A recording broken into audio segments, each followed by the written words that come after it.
Урматтуу төрага, сиздин айтканыңызда чындык бар. Бирок мындай болуп атат да. Министрликти бул жерден шайлап атсак дагы суроо бербей кетиргиле дейсиңер. Ушул жердеги эле суроолорду бергиле дейсиңер.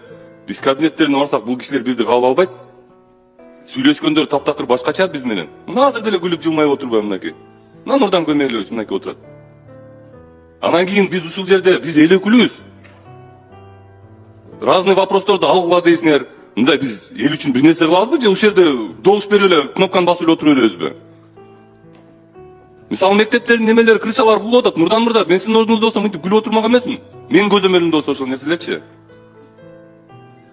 Биз эл өкүлүбүз, биз берки тараптабыз. Урматтуу төрага. Булардын аркы тарапта бул оюн ушундай, бул мамлекеттин эме структурасы ушундай. Биз буларга суроо берип туруп, ошол суроолорду алышыбыз керек жобу. Антпесек мектептерибиз кулаган боюнча кулай берет.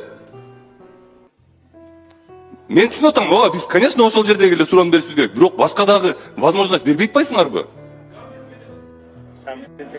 Комитетке деле бардым менчи. Комитетке деле бардым, ал жериңерге деле бардым. Ал жерде деле ушундай эле төрагалар менен урушуп кете жаздайм. Мындай, коллегалар, акыл үйрөткөн болбойм, бирок биз эл өкүлүбүз, унутпагыла эч качан. Рахмат.